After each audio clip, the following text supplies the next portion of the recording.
माझ्या मित्रांनो, भगवान श्रीकृष्ण आपल्या लाडक्या सख्या अर्जुनाला म्हणतात, हे अर्जुना, हे आयुष्य आनंदाने जगत जा. रोज संध्याकाळी जेव्हा सूर्य मावळतो तेव्हा फक्त दिवसच संपत नाही, तर तुझ्या या मौल्यवान आयुष्याचा एक दिवसही कमी होतो. जो माणूस इतरांचा मत्सर करतो, मनात जळफळाट ठेवतो, तो नेहमी हेच विचार करून दुःखी राहतो की त्याचे आयुष्य इतरांच्या तुलनेत काहीच नाही किंवा अपूर्ण आहे.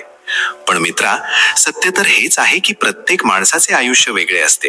प्रत्येकाचा प्रवास आणि परिस्थिती एकसारखी असू शकत नाही.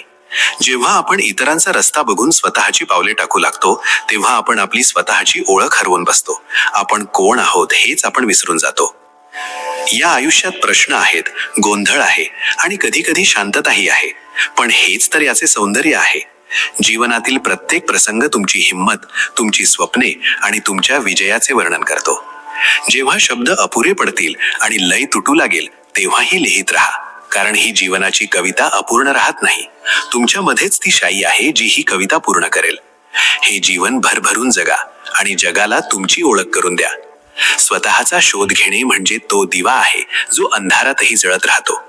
आयुष्यात अनेक वेळा तुम्ही दिशाहीन व्हाल, प्रश्न तुम्हाला घेरतील आणि रस्ते अस्पष्ट होतील.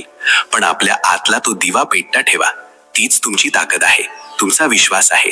प्रत्येक पावलावर, प्रत्येक वळणावर हा दिवा तुम्हाला रस्ता दाखवेल.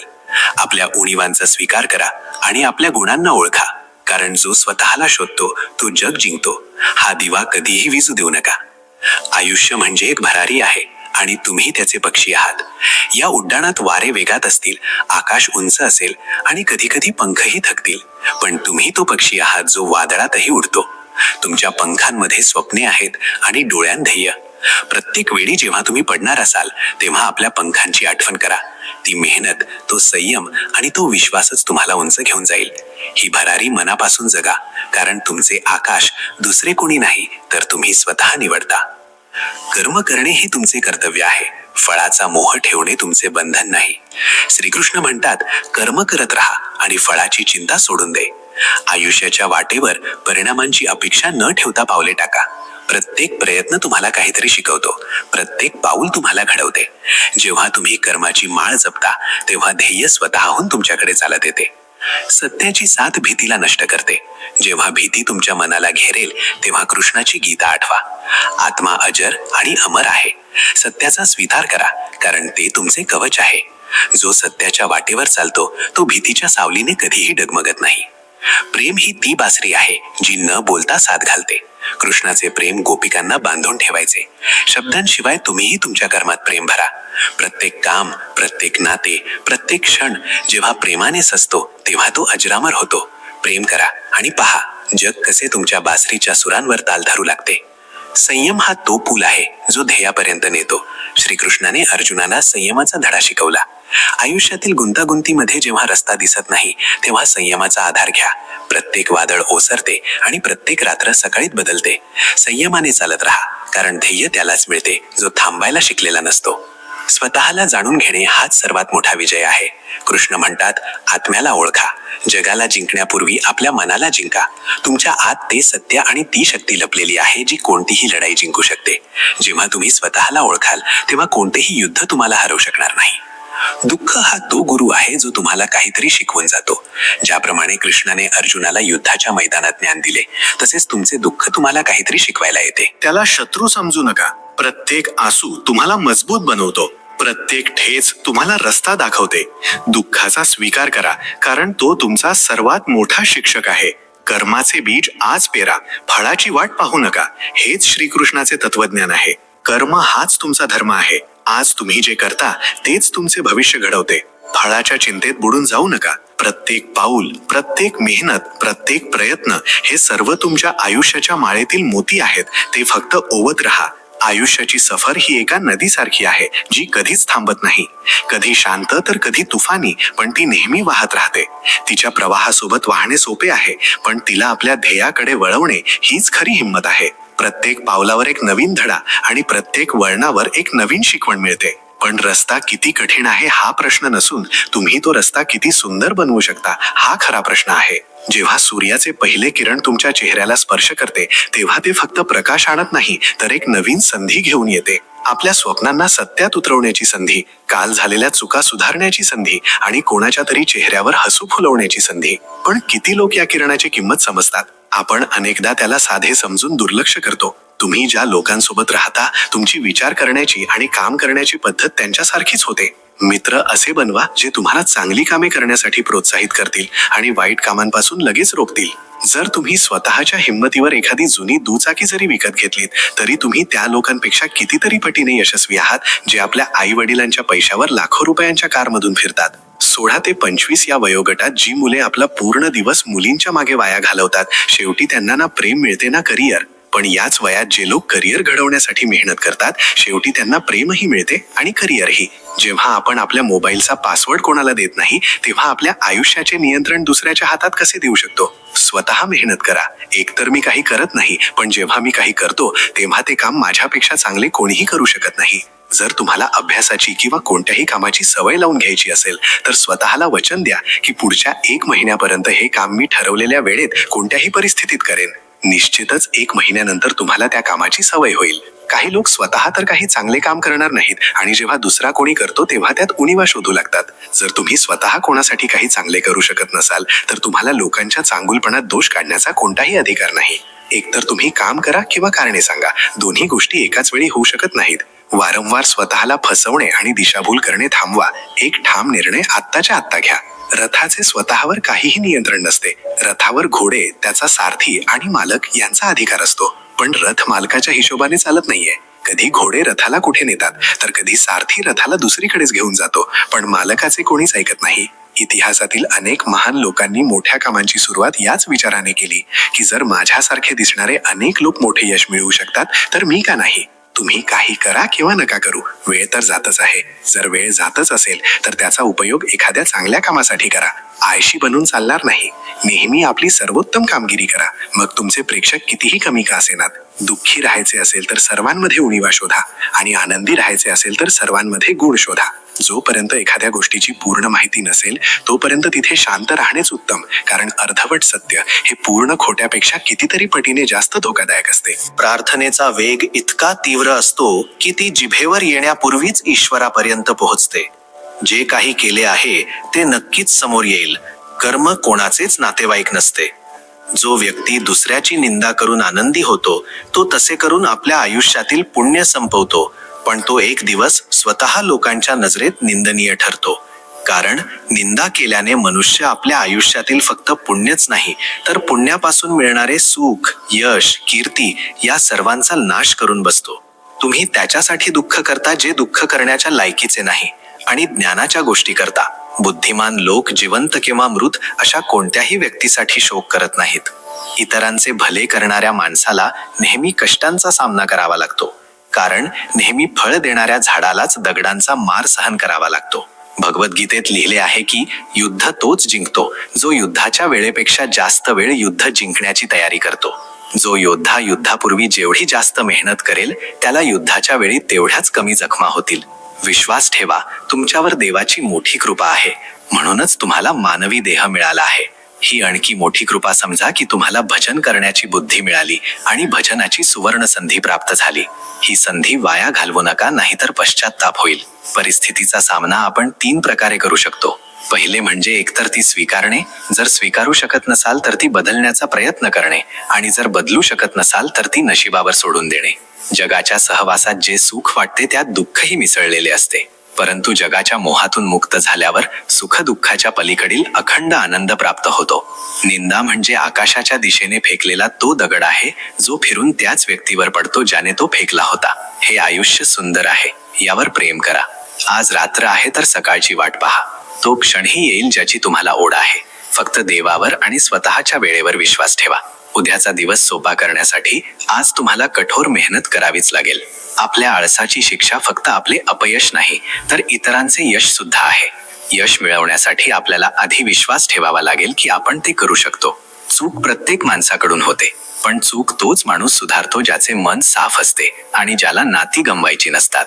जेव्हा कोणाची दुर्लक्ष करण्याची सवय मर्यादा ओलांडते तेव्हा अनोळखी बनणेच योग्य असते. कोणावर आरोप करण्यापूर्वी आपण स्वतः किती बरोबर आहोत हे बघितले पाहिजे. गर्वासाठी नाही, पण कधी कधी स्वाभिमानासाठी आयुष्यात काही लोकांची साथ सोडावी लागते. आयुष्य जबरदस्त आहे, ते जबरदस्तीने जगू नका, तर जबरदस्त पद्धतीने जगा. प्रार्थना करण्याचा कोणताही ठराविक नियम नाही. परमेश्वर अशा प्रत्येक मनाचे ऐकतो जे पवित्र, निष्पाप आणि प्रामाणिक असते. चला, आता आम्ही तुम्हाला एक कथा सांगतो. काशीजवळ गंगेच्या काठी आनंदपूर नावाचे एक छोटेसे गाव होते. हे गाव आपली शांतता आणि गंगेच्या पवित्र लाटांसाठी ओळखले जायचे. गावाबाहेर एक जुने पिंपळाचे झाड होते, ज्या खाली एक छोटासा आश्रम होता. या आश्रमात संत आनंदमूर्ती राहायचे. संत आनंदमूर्तींचा साधेपणा आणि त्यांचे सखोल विचार लोकांच्या मनाला भिडायचे. त्यांच्या डोळ्यांत अशी चमक होती जणू काही त्यांना जगातील सर्व रहस्य माहीत असावीत. लोक म्हणायचे की त्यांचे एक वाक्य मनातील सर्व शंका दूर करते. पण संतजी सर्वांना भेटत नसत. ते फक्त त्यांच्याशीच बोलायचे ज्यांच्या मनात खरी जिज्ञासा आणि विश्वासाची तहान असायची. आनंदपूरमध्ये मयंक नावाचा एक युवक राहायचा. मयंक 32 वर्षांचा होता आणि एक शिक्षक होता. तो गावातील एका छोट्या शाळेत मुलांना शिकवायचा. मयंकचा स्वभाव शांत होता आणि तो मुलांवर खूप प्रेम करायचा. पण त्याच्या मनात एक खोल उदासी होती. काही वर्षांपूर्वी तो नोकरीच्या शोधात शहरात गेला होता, पण तिथे त्याची फसवणूक झाली. एका कंपनीने त्याच्याकडून खूप मेहनत करून घेतली आणि नंतर पगार न देताच त्याला कामावरून काढून टाकले. त्या घटनेमुळे मयंकच्या मनात विश्वासाची कमतरता निर्माण झाली. तो आता ना कोणावर भरोसा करायचा ना आपल्या स्वप्नांवर. त्याला वाटायचे की हे जग खोटेपणाने आणि स्वार्थाने भरलेले आहे. मेहनतीला काहीच फळ मिळत नाही. एक दिवस मयंक शाळेतून परतत असताना त्याची भेट एका वृद्ध साधूंशी झाली. साधूंनी त्याच्याकडे पाणी मागितले. मयंकने आपल्या बाटलीतील पाणी दिले आणि तो साधूंशी बोलू लागला. साधू म्हणाले, बेटा, तुझ्या चेहऱ्यावर उदासी दिसतेय. तुम्ही संत आनंदमूर्तींना का भेटत नाहीत? ते कदाचित तुम्हाला मार्ग दाखवू शकतील. मयंकला हा सल्ला निरर्थक वाटला. त्याला वाटले की संत महात्मे फक्त गोष्टींमध्येच असतात, ते माझ्या अडचणी काय समजणार. पण त्या साधूचे शब्द त्याच्या मनात घर करून राहिले. त्या रात्री त्याला झोप लागली नाही आणि पहाटेच तो आश्रमाच्या दिशेने निघाला. आश्रमात अत्यंत शांत वातावरण होते. काही शिष्य गंगाकाठी ध्यान करत होते आणि हवेत अगरबत्तीचा मंद सुगंध दरवळत होता. मयंकने एका शिष्याला विचारले, संतजी कुठे आहेत? शिष्याने उत्तर दिले, ते गंगेच्या तीरावर बसले आहेत, पण आधी स्वतःच्या मनाची तयारी कर. संतजी संशयाने भरलेल्या मनाच्या माणसाला भेटत नाहीत. मयंक गंगेच्या काठावर गेला. तिथे संत आनंदमूर्ती एका दगडावर बसले होते. त्यांच्या हातात माळ होती आणि त्यांचे डोळे गंगेच्या लाटांमध्ये हरवले होते. मयंकने संकोचत म्हटले, नमस्ते, मी मयंक आहे. मला तुम्हाला काही प्रश्न विचारायचे आहेत. संतजी हसून म्हणाले, मयंक, बैस. प्रश्न हे मनावरचे ओझे असतात. आधी हे सांग की तुझे मन इतके उदास का आहे? मयंकने आपली सर्व हकीकत सांगितली. शहरात त्याची कशी फसवणूक झाली, त्याने कशी मेहनत केली, पण हाती काहीच लागले नाही आणि आता तो कोणावरच विश्वास ठेवू शकत नाही. हे सर्व त्याने बोलून दाखवले. तो म्हणाला, संतजी, मी मुलांना शिकवतो, पण मला वाटते की माझे जीवन व्यर्थ आहे. मी मेहनत करतो, पण मला भीती वाटते की पुन्हा फसवणूक होईल. मी विश्वास कसा ठेवू? संतजींनी गंगेकडे बोट दाखवले आणि म्हणाले, बघ, गंगा किती उदार आहे. ती सर्वांना पाणी देते, संताला, पापी माणसाला, पशुपक्ष्यांना. ती स्वतःला काय मिळेल याचा विचार न करता वाहत राहते. तू सुद्धा तुझे मन असेच बनव.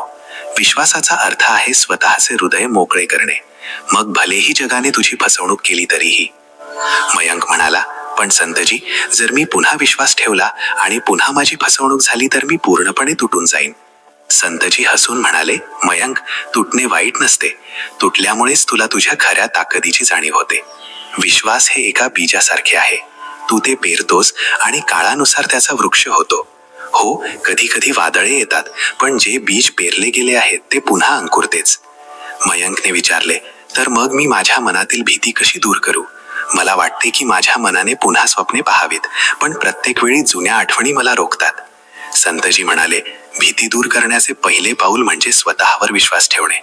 तू तुझ्या मनाला दोष देतोस, पण तू कधी त्याला समजून घेण्याचा प्रयत्न केला नाहीस. रोज थोडा वेळ स्वतःसाठी काढ. तुझ्या श्वासावर लक्ष केंद्रित कर. तुझ्या विचारांचे निरीक्षण कर. हळूहळू तुझे मन तुझे मित्र बनेल. संतजींनी एक गोष्ट सांगितली. अनेक वर्षांपूर्वी या गावात एक शेतकरी राहायचा. तो खूप कष्टाळू होता, पण एका वर्षी महापुराने त्याचे सर्व पीक उद्ध्वस्त केले. तो निराश झाला आणि विचार करू लागला की आता तो कधीच शेती करणार नाही. एक दिवस तो माझ्याकडे आला आणि म्हणाला, संतजी, मी मेहनत केली तरी हे सर्व काही गमावले. आता मी काय करू? मी त्याला सांगितले की पुन्हा पेरणी सुरू कर, पण यावेळी तुझे शेत अधिक मजबूत कर. त्याने माझे ऐकले. त्याने शेतातील माती सुधारली, नवीन तंत्र शिकले आणि पुढच्या वर्षी त्याचे पीक इतके चांगले आले की पूर्ण गावाने त्याचे कौतुक केले. त्याने शिकले की मेहनत कधीच वाया जात नाही. मयंक म्हणाला, पण संतजी, जर मी पुन्हा मेहनत केली आणि अपयशी ठरलो तर? मी मुलांना शिकवतो, पण मला वाटते की माझे काम खूप छोटे आहे. मला काहीतरी मोठे करायचे आहे. संतजींनी उत्तर दिले, मयंक, कोणतेही काम छोटे किंवा मोठे नसते. तू मुलांना शिकवतोस, तू त्यांच्या स्वप्नांना पंख देतोस, हे सर्वात मोठे काम आहे. पण जर तुझ्या मनाला अजून काही करायचे असेल तर त्याचे ऐक. तुझ्या अंतरात्म्याच्या आवाजावर विश्वास ठेव. संतजींनी मयंकवर एक जबाबदारी सोपवली. ते म्हणाले, गावात एक छोटे ग्रंथालय आहे, पण तिथली पुस्तके जुनी झाली आहेत. तू तुझ्या पगारातील काही हिस्सा तिथे नवीन पुस्तके आणण्यासाठी दान कर आणि दर आठवड्याला एक दिवस मुलांना गोष्टी सांगून त्यांना प्रेरणा दे. मयंकला ही कल्पना आवडली. त्याने आपल्या पगारातून काही पैसे वाचवले आणि ग्रंथालयासाठी नवीन पुस्तके विकत घेतली. दर रविवारी तो मुलांना धाडसाच्या, मेहनतीच्या आणि विश्वासाच्या गोष्टी सांगू लागला. मुले त्याच्या गोष्टी आवडीने ऐकत. एक दिवस अनन्या नावाच्या लहान मुलीने म्हटले, सर, तुमच्या गोष्टींनी मला शिकवले की मी माझ्या स्वप्नांवर विश्वास ठेवावा. मी एक दिवस डॉक्टर बनणार. मयंकचे डोळे पाणावले. त्याला जाणीव झाली की त्याचे जीवन आता सार्थकी लागत आहे. काही महिन्यांनंतर मयंक पुन्हा संत आनंदमूर्तींना भेटायला गेला. यावेळी त्याच्या चेहऱ्यावर एक वेगळीच चमक होती. तो म्हणाला, संतजी, तुम्ही मला विश्वास ठेवायला शिकवले. मुलांचे हसू बघून माझी भीती कमी झाली आहे. मला आता एक मोठे ग्रंथालय उभारायचे आहे, जिथे गावातील मुले मोफत शिकू शकतील. संतजी हसून म्हणाले, मयंक, तू तुझ्या मनातील भीतीवर विजय मिळवला आहेस. पण लक्षात ठेव, हा रस्ता सोपा नसेल. तुला संयम आणि विश्वासाची गरज लागेल. मयंक म्हणाला, संतजी, आता मला भीती वाटत नाही. मला माहित आहे की हाच माझा मार्ग आहे. मयंकने गावकऱ्यांकडे मदत मागितली. त्याने आपले मित्र आणि शाळेतील शिक्षकांना सोबत घेतले. हळूहळू गावात एक मोठे ग्रंथालय उभे राहिले. मुले तिथे अभ्यासाला येऊ लागली आणि मयंक त्यांना मदत करू लागला. ते ग्रंथालय गावाचा अभिमान बनले. मयंकचे मन आता शांत होते. त्याने शिकले की विश्वास आणि प्रेमाने कोणत्याही भीतीवर मात करता येते. काही वर्षांनंतर संत आनंदमूर्ती त्या ग्रंथालयात आले. त्यांनी मुलांना वाचताना आणि हसताना पाहिले. त्यांनी मयंकला म्हटले, बेटा, तू विश्वासाचा दिवा पेटवलास. तू केवळ स्वतःचा उद्देश शोधला नाहीस, तर इतरांनाही प्रेरणा दिलीस. मयंकने संतजींच्या चरणांना स्पर्श केला आणि म्हणाला, संतजी, हे सर्व तुमच्या कृपेमुळे झाले. शिकवण. ही गोष्ट आपल्याला शिकवते की विश्वास ही ती शक्ती आहे जी आपल्याला अंधाराकडून प्रकाशाकडे नेते. स्वतःचा शोध आणि निस्वार्थ प्रेमातून आपण आपल्या जीवनाचा उद्देश मिळवू शकतो. मेहनत आणि संयमाने प्रत्येक स्वप्न सत्यात उतरू शकते आणि इतरांसाठी जगणे हेच खरं यश आहे. आजकाल आपल्या देशात आणि जगातील अनेक प्रगत देशांमध्ये सुद्धा भूताखेतांच्या आणि बाधा झालेल्या जीवनाची मोठी चर्चा होते. अनपेक्षित घटनांना माध्यमं खूप वाढवून सांगतात. कोणी म्हणते वस्तू आपोआप हलतात, तर कोणी म्हणते की बाहेरची बाधा झाली आहे. माणसाची भीती त्याच्या मनातील विचारांना एक दृश्य स्वरूप कशी देते हे यातून दिसते. हनुमान चालीसेमध्ये एक ओळ आहे, भूत पिशाच निकट नाही आवे, महावीर जब नाम सुनावे. याचा सोपा अर्थ असा आहे की जर तुम्ही तुमच्या आत असलेल्या त्या परमशक्तीशी जोडलेले असाल, जी तुमच्या आत्म्याची शक्ती आहे, तर तुम्हाला या सर्व गोष्टींपासून आपोआप मुक्ती मिळेल. पण जर कोणी मानले की भूत पिशाच असतात, तर मग हे समजून घ्या की आपले दुर्गुणच सर्वात मोठे भूत पिशाच आहेत आणि आपल्याला त्यांच्यापासूनच मुक्ती मिळवायला हवी. आयुष्यात जेव्हा आपण वाईट काळातून जातो, तेव्हा मनात विचार येतो की देव माझ्या अडचणी का बघत नाही, माझे दुःख का कमी करत नाही. पण लक्षात ठेवा, जेव्हा परीक्षा चालू असते तेव्हा शिक्षक नेहमी गप्प असतो. काट्यांवर चालल्यानेच फुले उमलतात आणि विश्वासाने चालल्यानेच देव मिळतो. एक गोष्ट नेहमी लक्षात ठेवा मित्रा, सुखात सर्वजण सोबत असतात, पण दुःखात फक्त देवच सोबत असतो. तुम्ही जेवढे कठोर बनाल, तेवढ्याच लवकर लोक तुम्हाला आपल्या हृदयातून बाहेर काढतील. मग तुम्ही त्यांच्यासाठी कितीही महत्वाचे का असेना, जीभ जन्मापासून असते आणि मृत्यूपर्यंत राहते, कारण ती कोमल असते. दात जन्मानंतर येतात आणि मृत्यूच्या आधी पडतात, कारण ते कठोर असतात. मूर्खाची संगत करू नये, कारण मूर्खांच्या संगतीतून फक्त दुःख, समस्या आणि अशांतीच मिळते. ज्याप्रमाणे लोखंड पाण्यावर तरंगू शकत नाही, त्याप्रमाणे मूर्खाच्या संगतीतून कोणताही लाभ मिळू शकत नाही. स्वाती नक्षत्राचा थेंब जेव्हा केळीच्या पानावर पडतो तेव्हा तो कापूर बनतो, शिंपल्यात पडला तर मोती बनतो आणि सापाच्या तोंडात पडला तर तो विष बनतो. जशी संगत असते तसाच रंग चढतो. जो स्वतःवर प्रेम करतो तोच जगावर निस्वार्थ प्रेम करू शकतो. जो आतून रिकामा आहे तोच इतरांकडून अपेक्षा ठेवतो. रवी नेहमी प्रत्येकाकडून अपेक्षा करायचा की लोकांनी त्याचे कौतुक करावे, त्याला मदत करावी. जेव्हा कोणी त्याला दुर्लक्षित करायचे तेव्हा तो कोलमडून जायचा. एके दिवशी तो एका साधूला भेटला. साधूने त्याला एक वाटी दिली आणि सांगितले की यामध्ये पाणी भर, जोपर्यंत ती ओसंडून वाहत नाही. रवीने तासनतास प्रयत्न केला, पण त्या वाटीला छिद्र होते. साधू हसले आणि म्हणाले, तू सुद्धा या वाटीसारखा आहेस, स्वतःला न भरता बाहेरून अपेक्षा करत आहेस. त्या दिवसापासून रवीने स्वतःवर प्रेम करायला सुरुवात केली. शिकणे, हसणे आणि पुढे जाणे सुरू केले. तेव्हा हळूहळू जगही त्याला तेच देऊ लागले ज्याची त्याला खरोखर गरज होती. मानवी जीवनाच्या एका क्षणाचाही भरोसा नाही. कोणत्या क्षणी प्रलय येईल किंवा मृत्यू येईल हे कोणालाच ठाऊक नाही. त्यामुळे अमुक परिस्थिती आल्यावर मी देवाचे भजन करेन किंवा साधना करेन ही धारणा सोडून दिली पाहिजे. आता जो ज्या अवस्थेत आहे त्याने त्याच अवस्थेत देवाच्या कृपेचा आधार घेऊन साधना सुरू केली पाहिजे. अर्ध्या क्षणाचाही विलंब करू नये. एका वेळची गोष्ट आहे. एक खूप मोठी कंपनी होती आणि ती प्रचंड तोट्यात चालली होती. या गोष्टीमुळे त्या कंपनीचा मालक आणि सर्व कर्मचारी खूप काळजीत होते, कारण जेव्हा कंपनीची प्रगती होत नव्हती तेव्हा त्यांची स्वतःचीही प्रगती थांबली होती. कंपनीची प्रगती नक्की कोणत्या कारणामुळे थांबली आहे हे शोधण्यात सर्वजण गुंतले होते. एके दिवशी कंपनीच्या मालकाने सर्वांच्या टेबलवर एक पत्र ठेवले. जेव्हा सर्वांनी ते पत्र उघडले तेव्हा त्यात लिहिले होते की इतके दिवस आपल्या कंपनीची प्रगती न होण्याला कारणीभूत असलेला माणूस आज मरण पावला आहे. आता आपण सर्वजण त्या माणसाच्या अंत्यविधीसाठी त्याच्या घरी जात आहोत. सर्वांनी तयार राहा.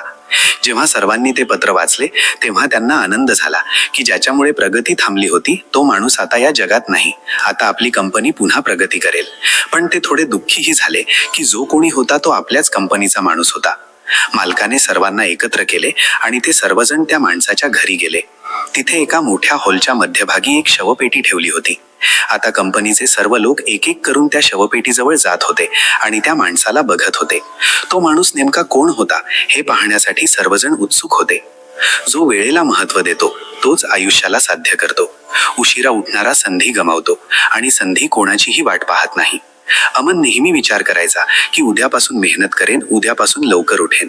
एके दिवशी त्याला एका वृद्ध माळ्याने बागेत रोपे लावताना पाहिले आणि विचारले, कधी विचार केला आहेस का की जर रोप लावायला उशीर झाला तर फळही उशिराच मिळेल? अमनला जणू विजेचा धक्काच बसला. त्याने त्याच दिवसापासून दिरंगाई करणे सोडून दिले. लवकर उठणे, काम करणे आणि शिकणे सुरू केले. काही वर्षांनंतर तोच अमन आपल्या मित्रांमध्ये सर्वात यशस्वी ठरला. त्याला उमजले होते की जे वेळेवर जागे होत नाहीत त्यांची स्वप्नेही वेळच लुटून नेते. जेव्हा एक एक करून सर्व लोक त्या शवपेटीत बघत होते तेव्हा सर्वजण थक्क होत होते.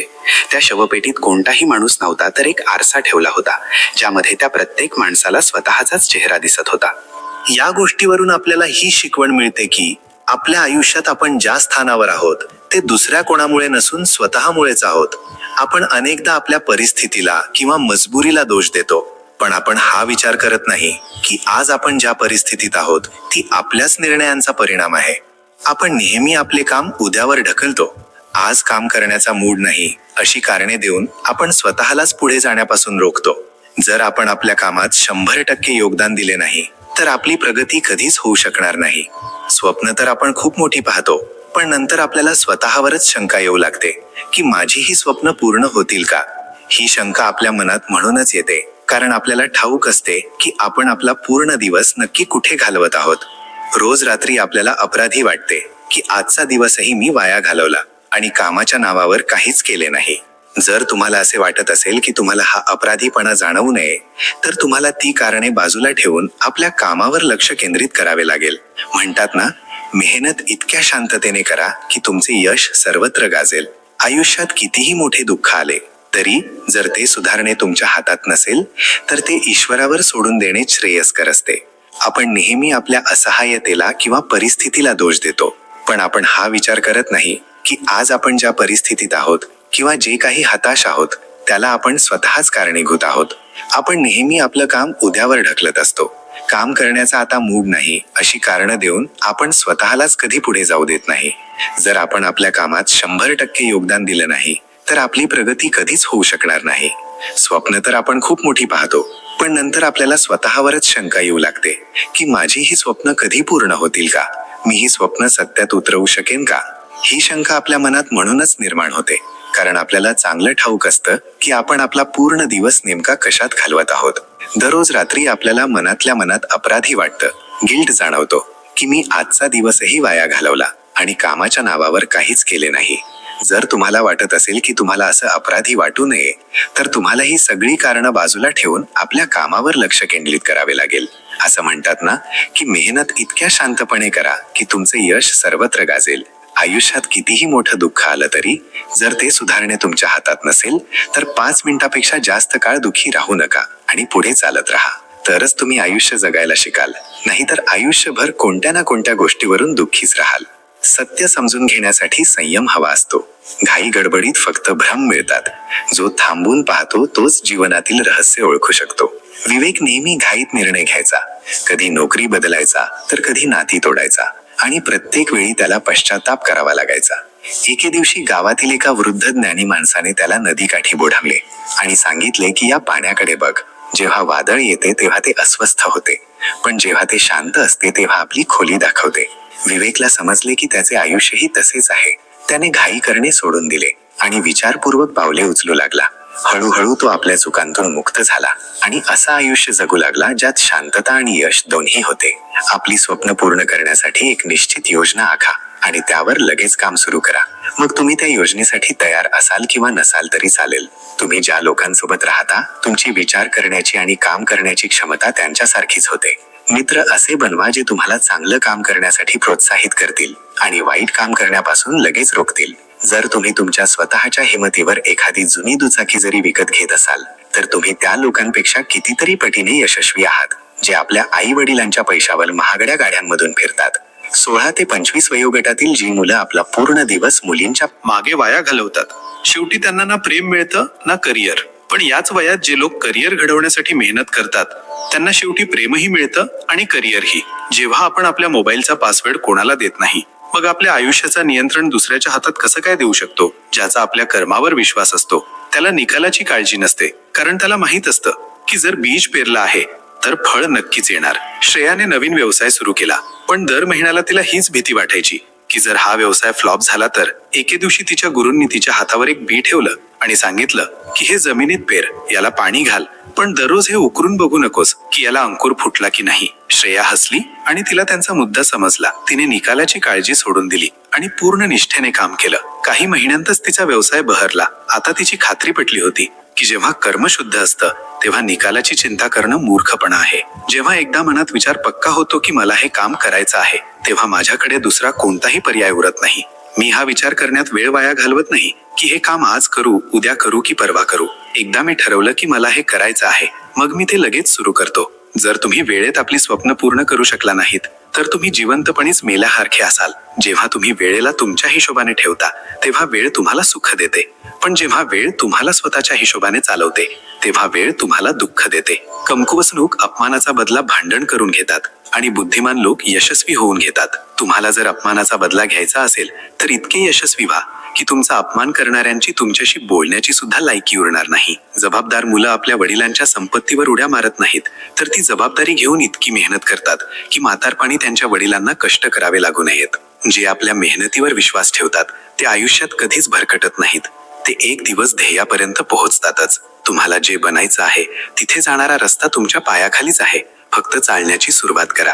जर तुम्ही एकटे असताना आनंदी नसाल तर तुम्ही दुसऱ्या कोणासोबतही आनंदी राहू शकत नाही. कोणाचा तोरा सहन करण्यापेक्षा किंवा कोणासमोर दबून राहून रडण्यापेक्षा स्वतःला इतकं लायक बनवा की ना कोणाची मस्ती सहन करावी लागेल ना कोणासमोर झोकावं लागेल. जर एखादी व्यक्ती बोलताना कमी बोलते आणि जेव्हा बोलते तेव्हा खूप वेगाने आणि थेट मुद्द्याचं बोलते तर ती व्यक्ती आपल्या काही गोष्टी गुपित सिक्रेट ठेवण्याची शक्यता जास्त असते. प्रत्येक क्षणाला तुमचा एक श्वास कमी होत आहे. कोणी तो श्वास आनंदाने जगतं तर कोणी तो फक्त ढकलत राहतं.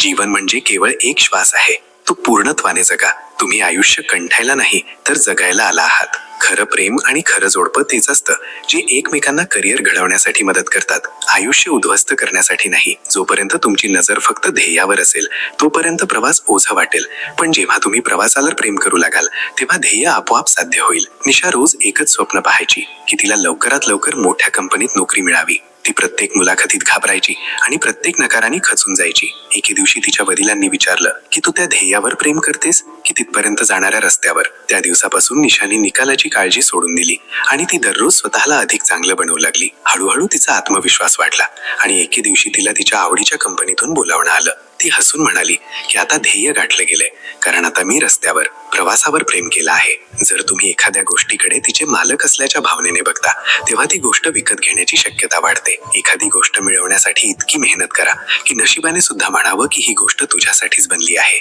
आता तुम्हाला तिचं हृदय नाही तर हे पूर्ण जग जिंकायचं आहे आणि आपण कोणता हिरा गमावला आहे हे सर्वांसमोर सिद्ध करून दाखवायचं आहे. जे लोक काम करताना संगीत ऐकतात त्यांच्यावर कामाच्या तणावाचा परिणाम कमी होतो. सोबतच असंही दिसून आलं आहे की अशा लोकांचं वागणं आपल्या सहकाऱ्यांसोबत सकारात्मक असतं. या जगातील निम्म्याहून अधिक लोक आनंदी नाहीत कारण लोकांचं आपल्या वाईट सवयींवर नियंत्रण नाही. काय योग्य आणि काय अयोग्य हे सर्वांना माहीत असतं, पण लोक आयुष्यात कृती करायला घाबरतात, बदल घडवायला घाबरतात आणि आपल्या वाईट सवयी सोडायला घाबरतात. शेवटी हे लोक रडतात कारण त्यांच्या वाईट सवयी त्यांचं आयुष्य उद्ध्वस्त करतात.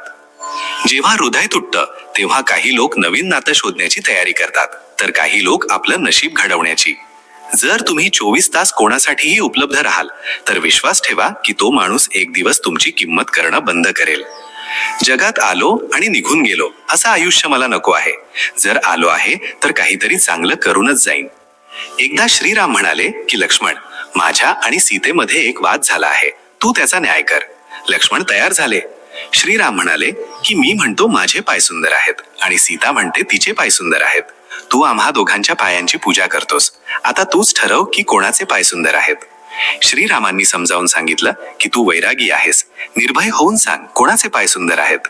रामाच्या चरणांकडे बघत लक्ष्मण म्हणाले की माता, या चरणांमुळे तुमचे पाय सुंदर आहेत. माता सीता खुश झाली. यावर लक्ष्मण म्हणाले की माता, जास्त खुश होऊ नकोस, भगवान रामाचे पाय आहेत म्हणूनच तुझ्या पायांना किंमत आहे. आता रामजी खुश झाले. तेव्हा लक्ष्मण पुन्हा म्हणाले की तुम्हा दोघांनाही खुश होण्याची गरज नाही. तुम्हा दोघांच्या चरणांशिवाय अजून एक चरण आहे ज्याच्यामुळे तुमच्या पायांची पूजा होते आणि ते म्हणजे आचरण. तुमचे चरण सुंदर आहेत कारण तुमचं आचरण महान आहे. माणसाचं आचरण चांगलं असेल तर त्याचं तन आणि मन दोन्ही सुंदर असतं आणि तो जगात आपल्या नावाची कायम स्वरूपी छाप सोडून जातो. जीवन अनंत नाही, ते छोटं आहे. आपण नेहमी इथे राहणार नाही. आपल्या प्रवासात लहानपणापासून आतापर्यंत ओळखीचे असलेले कितीतरी लहान मोठे लोक सोडून गेले. त्यांच्यासारखेच आपणही एक दिवस नसू. जर कोणाला बदलायचं असेल तर त्याला ज्ञान द्या, जखम देऊ नका, कारण जखम भीती निर्माण करते आणि ज्ञान दिशा देतं. गुरु राघवांच्या आश्रमात एक चोर पकडला गेला. शिष्यांनी त्याला शिक्षा देण्याची मागणी केली, पण गुरूंनी त्याला ओरडण्याऐवजी एक कोपरा दिला जिथे तो रोज प्रवचन ऐकू लागला. एका महिन्यानंतर तो गुपचूप गुरूंच्या पाया पडला आणि म्हणाला की कोणतरी मला पहिल्यांदा गुन्हेगार न समजता माणूस समजलं. गुरु हसले. शास्त्र सांगतं की शिक्षेमुळे माणूस घाबरतो, पण ज्ञानामुळे बदलतो. श्रीकृष्णाने युद्धापूर्वी नेहमी शांतीचा प्रस्ताव मांडला होता, कारण ते आधी आत्म्याला जागृत करायचे, शस्त्राला नाही. म्हणूनच आपल्याला जी सुख हवी आहेत त्यासाठी आवश्यक असलेलं काम भविष्यावर ढकलू नका.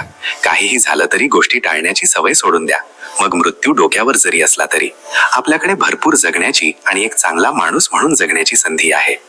एक मुलगा फाटलेले जुने बूट घालून प्लास्टिकच्या चेंडूने खेळत होता. त्याचे बूट पाहून लोकांना खूप वाईट वाटलं. तेव्हा एका गृहस्थाने बाजारातून नवीन बूट विकत घेतले आणि त्याला देत म्हणाले की बाळा, हे घे आणि हे बूट घाल. मुलाने लगेच बूट घातले आणि त्याचा चेहरा आनंदाने उजळून निघाला. तो माझ्याकडे वळला आणि माझा हात धरून विचारलं की तुम्ही देव आहात का? त्या गृहस्थाने घाबरून हात सोडवला आणि कानाला हात लावून म्हणाले की नाही बाळा, मी देव नाही. मुलगा पुन्हा हसला आणि म्हणाला की मग नक्कीच देवाचे मित्र असाल, कारण मी काल रात्रीच देवाला सांगितलं होतं की मला नवीन बूट दे. ते गृहस्थ हसले. आता त्यांनाही समजलं होतं की देवाचा मित्र होणं काही अवघड काम नाही. ज्यांना भीती वाटेल त्यांना प्रत्येक जण घाबरवेल आणि जे निर्भय आहेत ते प्रत्येक परिस्थितीत वरचढ ठरतील. भूत प्रेताचा विषय फार पूर्वीपासून सुरू आहे. ते असतात की नाही यावर वाद घालण्यापेक्षा माणूस का घाबरतो यावर चर्चा करा. जर तुम्ही फक्त धर्माशी जोडलेले असाल तर कधी कधी धर्मही भीती घालतो. धर्माची पुढची पायरी आणि प्रगल्भ अवस्था म्हणजे अध्यात्म होय. धर्माचा संबंध शरीराशी आहे तर अध्यात्माचा संबंध आत्म्याशी आहे. जो अध्यात्माशी जोडला जाईल तो निर्भय होईल. माणसाचं खरं बळ त्याच्या विचारांत असतं. बाहुबळ तर काळाच्या ओघात हरवून जातं. प्राचीन काळी 2 राजकुमार होते. एक शक्तिशाली योद्धा अर्जुन आणि दुसरा कमकुवत पण ज्ञानी समीर. राजाने दोघांना आव्हान दिलं की साम्राज्य त्यालाच मिळेल जो खऱ्या शक्तीचा पुरावा देईल. अर्जुनाने मोठ्या तलवारीने झाड कापलं, पण समीरने गावातील तहानलेल्या लोकांसाठी डोंगरातून पाणी आणून धबधबा तयार केला. राजा म्हणाला की ज्याने फक्त शक्ती दाखवली तो एका क्षणाचा नायक आहे, पण ज्याने विचारांनी आयुष्य बदललं तोच खरा शासक आहे. मला या धर्मसंकटात टाकू नका. जेव्हा तुम्हाला कोणी समजू शकत नाही तेव्हा रडण्याऐवजी फक्त हसा. कारण श्रीकृष्णाला सुद्धा सर्वजण समजू शकले नव्हते, तरीही त्यांनी गीता सांगितली होती. अवनीला अध्यात्मात खूप रस होता, पण तिचे मित्र आणि घरचे तिची थट्टा करायचे की तू साध्वी झाली आहेस का. ती शांतपणे आपल्या मार्गावर चालत राहिली. लोकांना मदत करणं, गीता वाचणं आणि इतरांना प्रेरणा देणं हे तिचं काम सुरू होतं. काही वर्षांनंतर जेव्हा तिचा एक मित्र नैराश्यात गेला तेव्हा सर्वात आधी अवनीच त्याच्याकडे आली. तिने त्याला गीतेच्या विचारांनी बाहेर काढलं. तो मित्र रडत म्हणाला की जिला आम्ही कधी समजू शकलो नाही तीच आज आम्हाला जगणं समजावून सांगून गेली. जास्त चांगलं असणं हा सुद्धा गुन्हा आहे, कारण लोक तुमची कदर करत आहेत की तुमचा वापर करत आहेत हेच समजत नाही. जेव्हा एखाद्याचं नाव वारंवार पुकारलं जातं तेव्हा त्याला मागे वळून बघावंच लागतं की कोण हाक मारतंय. तसंच जेव्हा ईश्वराच्या नावाचं निरंतर स्मरण केलं जातं तेव्हा ईश्वर त्यांची हाक नक्कीच ऐकतात. इतकं बोलू नका की लोक तुम्ही कधी गप्प होता याची वाट पाहतील, तर इतकं बोलून शांत व्हा की लोक तुमचं पुन्हा बोलणं ऐकण्यासाठी आतुर होतील. हसा, काळजी कशाला करता. आयुष्यात तणाव कोणाला कमी आहे. चांगलं किंवा वाईट हा तर फक्त एक भ्रम आहे. आयुष्याचं नावच कधी सुख तर कधी दुःख असं आहे. सिंहाची एक शिकवण नेहमी लक्षात ठेवा. जंगलाची अर्थव्यवस्था कशीही असली तरी मी गवत खाणार नाही. हा माझा गर्व नसून माझं सत्य आहे, कारण मला ठाऊक आहे की मी कोण आहे. वाईट परिस्थिती पाहून कधीही हार मानू नका. देवावर विश्वास ठेवा आणि मेहनत करत राहा, कारण देवाने तुम्हाला जिंकण्यासाठी पाठवलं आहे आणि तुम्हाला कोणत्याही परिस्थितीत जिंकून दाखवायचं आहे. पोपट खूप बडबड करतो पण त्याची भरारी छोटी असते. शांत राहून ससाणा ढगांच्याही पलीकडे उंच उडतो. यातून आपल्याला ही शिकवण मिळते की जास्त बोलणारे लोक काहीच करू शकत नाहीत आणि ज्यांना खरंच काहीतरी करायचं असतं ते शांत राहून आयुष्यात खूप काही करून दाखवतात. सिंह स्वतःपेक्षा 10 पटीने मोठ्या आणि ताकदवान हत्तीलाही पाडतो. हत्तीची ताकद माहीत असूनही सिंहाचा आत्मविश्वास त्याला सांगतो की मी हत्तीला मारू शकतो. दुसरीकडे हत्ती ताकदवान असूनही सिंहाला बघून असा विचार करतो की मी याचा सामना करू शकणार नाही. जंगलात सिंहापेक्षाही ताकदवान प्राणी आहेत, पण तरीही सिंहच राजा म्हणवला जातो. सिंह आपल्या आत्मविश्वासामुळे आणि लढण्याच्या वृत्तीमुळे जंगलावर राज्य करतो. बाकी प्राणी स्वतःला कमकुवत आणि सिंहाला ताकदवान समजल्यामुळे त्याच्याशी जिंकू शकत नाहीत. लक्षात ठेवा, जर तुमच्यात आपल्या कामाबद्दल असा आत्मविश्वास असेल की मी हे नक्कीच पूर्ण करीन, तर जगातील कोणतीही ताकद तुम्हाला जिंकण्यापासून रोखू शकत नाही. जर एखादी व्यक्ती तुमच्यावर खूप रागावली असेल तर त्याला त्याचा राग व्यक्त करू द्या आणि त्याच्या बोलण्यात अडथळा आणू नका. थोड्या वेळाने तो स्वतःच शांत होईल. जर खरंच तुमची चूक असेल तर माफीही मागून टाका. सॉरी म्हणा. आपली चूक मान्य करायला शिका. माफी मागून आपली चूक सुधारा आणि दिलेली वचनं कोणत्याही परिस्थितीत मोडू नका, तर ती पाळायला शिका. यामुळे समाजात तुमची एक वेगळी ओळख निर्माण होईल. सध्या तुमच्यामध्ये ऊर्जा आणि ताकदीचा साठा आहे. तुम्हाला हवं ते तुम्ही करू शकता. आपली ऊर्जा, शक्ती आणि उत्साह योग्य ठिकाणी वापरा, नाहीतर नंतर पश्चाताप करावा लागेल. या वयात जर तुम्हाला वाटत असेल की तुमची एखादी गर्लफ्रेंड असावी तर हे खूप चुकीचं आहे. ही वेळ तुमचं कौशल्य ओळखण्याची आणि ध्येय निश्चित करण्याची आहे. हे ओळखा, कारण आजपासून काही वर्षांनंतर तुम्हाला या गोष्टीमुळे मान मिळेल की तुम्ही काय काम करता, ना की तुमच्याकडे गर्लफ्रेंड आहे की नाही यावरून. प्रत्येक व्यक्तीमध्ये महान बनण्याचं एक बीज सुप्तावस्थेत असतं. जर त्या बीजाला जागृत केलं आणि कामाला लावलं तर ते तुम्हाला अशा उंचीवर नेऊन ठेवेल जिथपर्यंत पोहोचण्याची तुम्ही कधी अपेक्षाही केली नसेल. फक्त अट एकच आहे की या निद्रिस्त बीजाला तुम्हाला स्वतःलाच उठवावं लागतं. आनंदी राहणारे लोक दिखावा करत नाहीत. ते कमी बोलतात, रोज काहीतरी नवीन शिकतात, इतरांना मदत करतात, जास्त हसतात आणि फालतू गोष्टींकडे दुर्लक्ष करतात. लोकांशी बोलताना मोठ्याने हसण्यापेक्षा फक्त स्मितहास्य करणं जास्त चांगलं असतं. यामुळे समोरची व्यक्ती तुम्हाला जोखू शकत नाही आणि तिला तुम्ही एक रहस्यमयी व्यक्ती वाटता.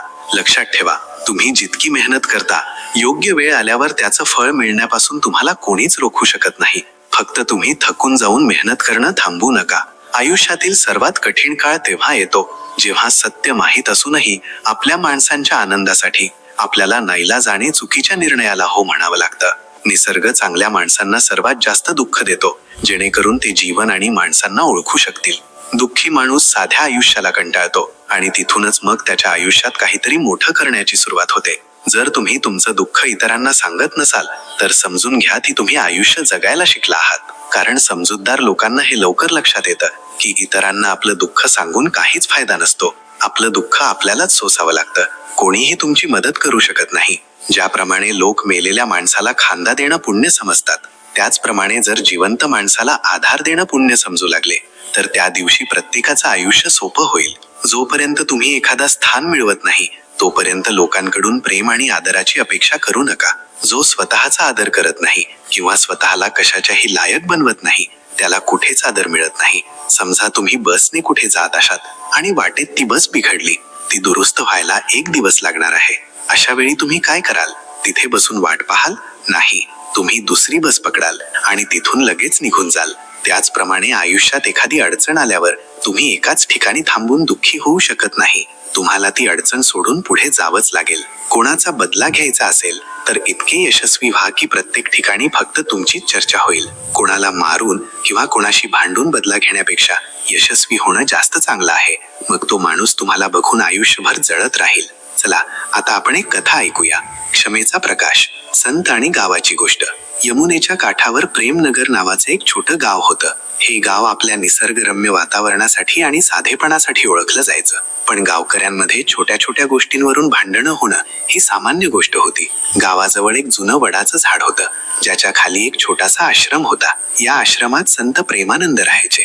संत प्रेमानंदांचा साधेपणा आणि त्यांचे सखोल विचार दूरवर प्रसिद्ध होते. लोक म्हणायचे की त्यांचं एक बोलणं मनातला सगळा राग शांत करून टाकतं. पण संत महाराज सर्वांना भेटत नसत.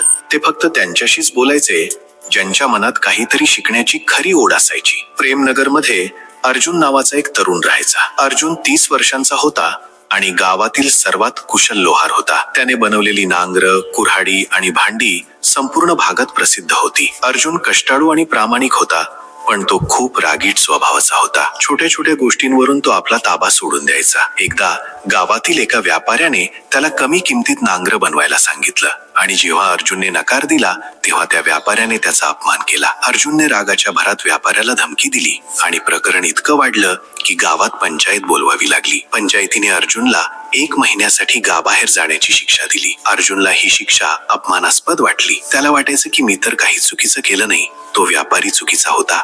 मग मला शिक्षा का? राग आणि दुःखाच्या भरात तो गाव सोडून यमुनेच्या काठावर भटकू लागला. एके दिवशी भटकत असताना तो संत प्रेमानंदांच्या आश्रमात पोहोचला. आश्रमात खूप शांत वातावरण होतं. काही शिष्य ध्यान करत होते आणि यमुनेच्या लाटांचा आवाज हवेत घुमत होता. अर्जुनने एका शिष्याला विचारलं की संत महाराज कुठे आहेत? शिष्याने सांगितलं की ते यमुनेच्या काठावर बसले आहेत, पण आधी आपलं मन शांत करा, कारण महाराज रागीट मनाच्या माणसाला भेटत नाहीत. अर्जुन यमुनेच्या काठी गेला. तिथे संत प्रेमानंद एका खडकावर बसले होते. त्यांच्या चेहऱ्यावर विलक्षण शांतता होती. अर्जुनने रागातच म्हटलं, महाराज, मी अर्जुन आहे. मला गावातून बाहेर काढलं गेलंय. मी काही चुकीचं केलं नाही, तरीही मला शिक्षा मिळाली. हे जग इतकं अन्यायी का आहे? संत हसून म्हणाले, अर्जुन बस. राग हा तुझा शत्रू आहे आणि तू त्याला आपल्या मनात पोसत आहेस. आधी हे सांग की तुझं मन इतकं जड का झालं आहे? अर्जुनने सगळी हकीकत सांगितली. व्यापाऱ्याने त्याचा अपमान कसा केला, पंचायतीने त्याला शिक्षा कशी दिली आणि आता तो गावकऱ्यांचा तिरस्कार कसा करतो, हे सर्व त्याने सांगितलं. संतांनी यमुनेकडे बोट दाखवलं आणि म्हटलं की बघ, यमुना किती शांत आहे. ती डोंगरातून निघते, वाटेतली घाण, दगड आणि चिखल आपल्या सोबत घेऊन जाते, तरीही ती शुद्ध राहते. तुझं मन सुद्धा असंच होऊ शकतं जर तू राग आणि द्वेष सोडून दिलास तर. अर्जुनला हे बोलणं समजलं नाही.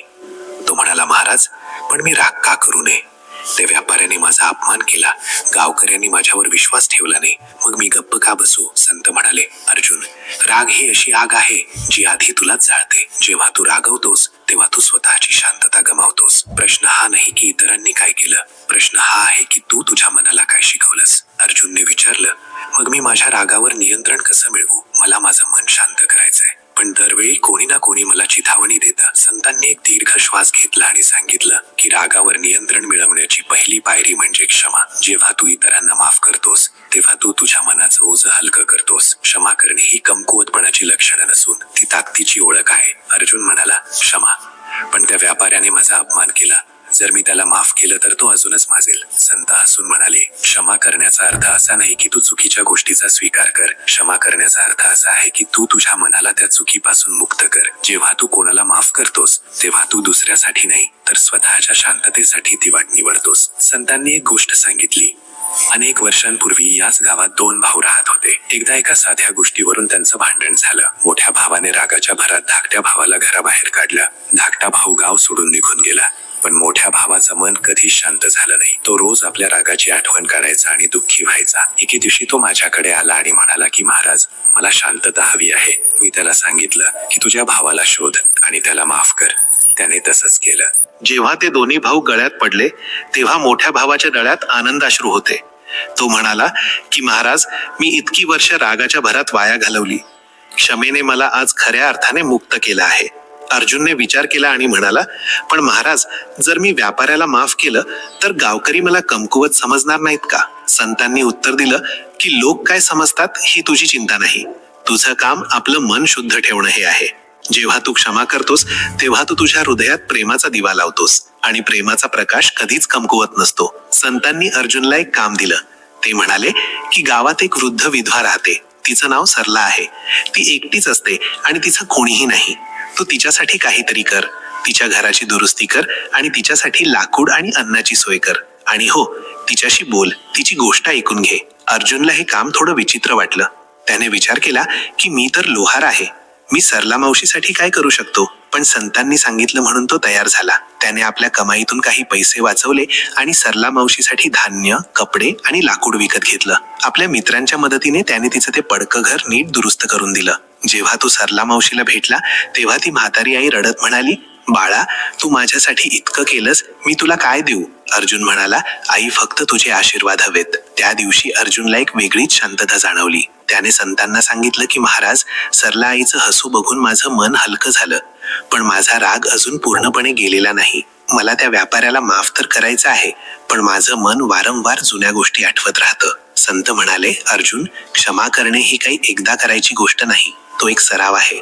जेव्हा जेव्हा तुझ्या मनात राग येईल तेव्हा त्याला प्रेमाने शांत कर. आपल्या श्वासावर लक्ष केंद्रित कर आणि असा विचार कर की तू त्या व्यक्तीचं भलं इच्छित आहेस. हळूहळू तुझं मन मोकळं होईल. अर्जुनने संतांचं ऐकलं. त्याने रोज ध्यान करायला सुरुवात केली. जेव्हा कधी त्या व्यापाऱ्याची आठवण यायची तेव्हा तो दीर्घ श्वास घ्यायचा आणि मनात म्हणायचा की मी त्याला माफ करतो, त्याचं भलं हो. हळूहळू त्याचा राग कमी झाला. एके दिवशी तो गावात परतला आणि त्या व्यापाऱ्याला भेटला. तो म्हणाला, मला तुझ्या बोलण्याचा राग आला होता, पण आता मी तुला माफ केला आहे. आपण पुन्हा मैत्री करूया. व्यापारी थक्क झाला. तो म्हणाला, अर्जुन, मी तुझा अपमान केला होता, मला माफ कर. दोघांनी एकमेकांना मिठी मारली आणि गावकऱ्यांनी त्यांचं कौतुक केलं. अर्जुनचं मन आता पूर्ण शांत होतं. त्याने गावात सरला आईसारख्या अनेक गरजूंची मदत करायला सुरुवात केली. त्याने आपल्या लोहाराचं काम अजून चांगलं केलं, पण आता तो आपल्या कमाईचा एक भाग गरिबांसाठी बाजूला ठेवायचा. काही वर्षांनंतर संत प्रेमानंद गावात आले. त्यांनी अर्जुनला गावकऱ्यांसोबत हसताना खेळताना बघितलं. ते म्हणाले, अर्जुन, तू क्षमेचा प्रकाश लावलास. तू फक्त स्वतःचं आयुष्यच बदललं नाहीस तर गावालाही प्रेमाचा संदेश दिलास. अर्जुनने संतांच्या पाया पडत म्हटलं, महाराज, हे सर्व तुमच्या कृपेमुळे झालं. यातून आपण हे शिकतो की क्षमा ही एक अशी शक्ती आहे जी आपल्याला राग आणि द्वेषातून मुक्त करते. प्रेम आणि सेवेच्या माध्यमातून आपण आपलं मन शुद्ध करू शकतो. खरं सुख हे इतरांसाठी जगण्यात आणि आपल्या हृदयात प्रेमाचा दिवा लावण्यात आहे. प्रत्येक प्रश्नाचं उत्तर तुमच्या आतच दडलेलं असतं. श्रीकृष्णाने अर्जुनाला बाहेर नाही तर आत डोकावून पाहायला सांगितलं. तुमचे सर्व प्रश्न, जसे की मी काय करू, कसं करू, या सर्वांची उत्तरं तुमच्या मनाच्या खोल गाभाऱ्यात आहेत. शांतपणे बसा आणि ऐका. तो कृष्ण तुमच्या आतूनच तुम्हाला मार्ग दाखवेल. आयुष्य म्हणजे एक पानगळ आहे आणि तुम्ही त्यातील एक हिरवं पान आहात. जेव्हा संपूर्ण जग सुकलेल्या पानांसारखं विखुरत असेल आणि वारे थंड होतील, तेव्हाही तुम्ही ते पान आहात जे आपली हिरवळ सोडत नाही. आयुष्यातील प्रत्येक थंडी तुमची परीक्षा घेईल, प्रत्येक वादळ तुम्हाला हादरवून टाकेल, पण तुमच्या मुळांमध्ये हिंमत आहे आणि तुमच्या आत एक नवीन वसंत ऋतू दगलेला आहे. जेव्हा जेव्हा तुम्ही कोसळणार असाल तेव्हा आपल्या मुळांची आठवण करा, ती स्वप्न आणि ते इरादे जे तुम्हाला मजबूत बनवतात. हार मानू नका, कारण तुम्ही ते पान आहात जे पानगळीतही वसंताची गोष्ट सांगतं. जीवन हा एक रास आहे ज्यात प्रत्येक क्षणी नाचायचंय. श्रीकृष्णाचा रास म्हणजे जीवनाचा उत्सव होता. तुमचं आयुष्यही असाच एक रास आहे. सुख आलं तर हसून नाचा आणि दुःख आलं तर संयमाने पाय थिरकवा. प्रत्येक क्षण कृष्णासारखा जगा, जो निश्चिंत प्रेमाने भरलेला आणि आत्मविश्वासाने सजलेला असेल, कारण हा रास तुमचा आहे आणि तो तुम्हालाच सजवायचा आहे. विश्वास हे ते कवच आहे जे प्रत्येक वार रोखतं. कृष्णाने अर्जुनाला विश्वासाची ताकद दिली. जेव्हा जग तुमच्यावर संशयाचे बाण सोडेल तेव्हा आपल्या विश्वासाचा कवच परिधान करा. स्वतःवर, आपल्या कर्मावर आणि ईश्वरावर भरोसा ठेवा. हे कवच तुम्हाला प्रत्येक युद्धात वाचवेल. स्वप्न म्हणजे असं आकाश आहे ज्याला कोणतीही सीमा नाही. स्वप्न म्हणजे ते अनंत आकाश आहे जिथे तारे तुमची वाट पाहत चमकत आहेत. पण या आकाशापर्यंत पोहोचण्यासाठी तुम्हाला पंख हवे आहेत, मेहनतीचे, संयमाचे आणि विश्वासाचे. वाटेत ढग येतील जे तुम्हाला घाबरवतील, पाऊस येईल जो तुम्हाला भिजवेल, पण लक्षात ठेवा की प्रत्येक ढगाच्या मागे एक स्वच्छ आकाश असतं. आपले पंख पसरावा आणि भरारी घ्या, कारण जो स्वप्नांच्या आकाशाला स्पर्श करतो तोच जगाला आपली चमक दाखवू शकतो. दुःख ही ती नदी आहे जी तुम्हाला शुद्ध करते. आयुष्यात दुःख येईलच, जसं नदीचं पाणी काठांना आकार देतं. ते तुम्हाला बुडवेल, तुम्हाला वाहून नेईल, पण ते तुम्हाला तुटू देणार नाही. प्रत्येक आसू तुमच्या आतील मळ धुवून काढतो. प्रत्येक वेदना तुम्हाला अजून पारदर्शक बनवते. या नदीला घाबरून मागे हटू नका, त्यात डुबकी मारा, कारण हेच ते पाणी आहे जे तुमच्या आतील ताकद बाहेर काढतं. जेव्हा तुम्ही या नदीतून बाहेर पडाल तेव्हा तुम्ही एक असा हिरा बनलेले असाल जो चमकून जगाला थक्क करून सोडेल. मनाची शांती हेच खरं धन आहे. श्रीकृष्णाची बासरी शांतीची धून वाजवायची. जगातील खजिने तुम्हाला सुख देऊ शकतात, पण शांती फक्त तुमचं मन देऊ शकतं. जेव्हा तुम्ही आपल्या कर्मात आणि विश्वासात बुडून जाता तेव्हा तुम्हाला ती शांती मिळते जी कोणत्याही खजिन्याने विकत घेता येत नाही. संकल्प हा तो बाण आहे जो ध्येयाचा वेध घेतो. जसं अर्जुनाने कृष्णाच्या सल्ल्यानुसार ध्येय गाठलं, तसंच तुमचा संकल्प हा तुमचा बाण आहे. जेव्हा मनात जिद्द असते तेव्हा कोणतीही अडचण तुम्हाला रोखू शकत नाही. आपल्या ध्येयावर नजर ठेवा आणि संकल्पाचा धनुष्य ओढा. तो बाण ध्येयाला नक्कीच छेदून जाईल. आयुष्य ही एक धून आहे जी तुमचं हृदय गात असतं. ही धून कधी गोड असेल, कधी उदास, कधी त्यात हसण्याचे सूर असतील तर कधी वेदनेची ताण, पण ही धून कधी थांबत नाही. जगाचा गोंगाट ती दाबण्याचा प्रयत्न करेल, पण तुम्ही तुमच्या हृदयाचा आवाज ऐका. तो तुम्हाला सांगेल की पुढचा सूर कोणता आहे. प्रत्येक पावलावर, प्रत्येक वळणावर ही धून गात राहा, कारण हे ते गाणं आहे जे फक्त तुमचं आहे. याला इतकं सुंदर बनवा की संपूर्ण सृष्टी तुमच्यासोबत गुणगुणायला लागेल. वेळ हा तो सागर आहे ज्यातील प्रत्येक लाट एक गोष्ट सांगते. वेळेचा सागर अनंत आहे आणि त्याची प्रत्येक लाट तुमच्यासाठी एक नवीन धडा घेऊन येते. कधी या लाटा तुम्हाला उंचावर नेतील तर कधी खोलवर नेतील, पण प्रत्येक लाटेत एक गोष्ट लपलेली आहे, ती ऐका. जे क्षण उलटून गेले ती तुमची ताकद बनली आणि जे क्षण समोर आहेत ते तुम्हाला ध्येयाकडे घेऊन जातील. या सागरात पोहत राहा, कारण जो वेळेच्या लाटांना समजून घेतो तो आयुष्यातील प्रत्येक लढाई जिंकतो. हार ही ती वादळ आहे जी तुम्हाला नवीन मार्ग दाखवते. जेव्हा हार तुमच्या दारात येते तेव्हा ती तुम्हाला मोडायला नाही तर घडवायला येते. ती वादळ बनून तुमचे जुने रस्ते उडवून नेते, जेणेकरून तुम्ही नवीन रस्ते पाहू शकाल. प्रत्येक वेळी जेव्हा तुम्ही पडता तेव्हा ती तुम्हाला एक नवीन धडा देते. तिचा स्वीकार करा. ती निराशा, ती शांतता, तो रिकामेपणा, हे सर्व तुम्हाला अधिक मजबूत बनवतात. हारण्याला घाबरू नका, कारण ती तुम्हाला तो रस्ता दाखवेल जो तुम्ही आधी कधीच पाहिला नव्हता. आनंद हा तो थेंब आहे जो पावसातही चमकतो. आयुष्याच्या पावसात अनेक थेंब असतील, काही थंड तर काही जड, पण आनंद हा तो थेंब आहे जो सूर्याच्या किरणांत चमकतो. तो त्या क्षणात असतो जेव्हा तुम्ही कोणासाठी तरी काहीतरी करता. तो त्या हास्यात असतो जो तुमच्या मेहनतीची साक्ष देतो.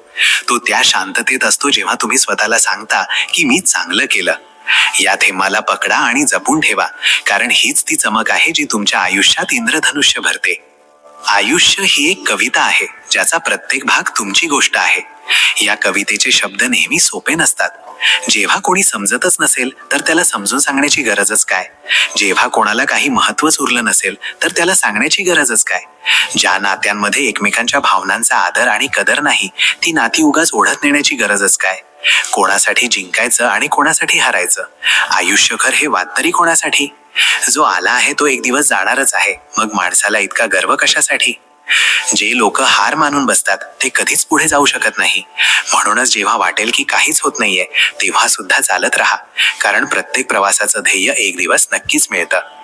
मित्रांनो, या व्हिडिओमध्ये इतकंच. मला आशा आहे की तुम्हाला या व्हिडिओमधून खूप काही शिकायला मिळालं असेल. व्हिडिओला लाईक आणि शेअर करून कमेंटमध्ये जय श्री राधे कृष्ण लिहायला विसरू नका. आणि असेच ज्ञानवर्धक आणि प्रेरणादायी व्हिडिओ मिळवण्यासाठी आमच्या चॅनलला सबस्क्राईब करून बेल आयकॉन नक्की दाबा.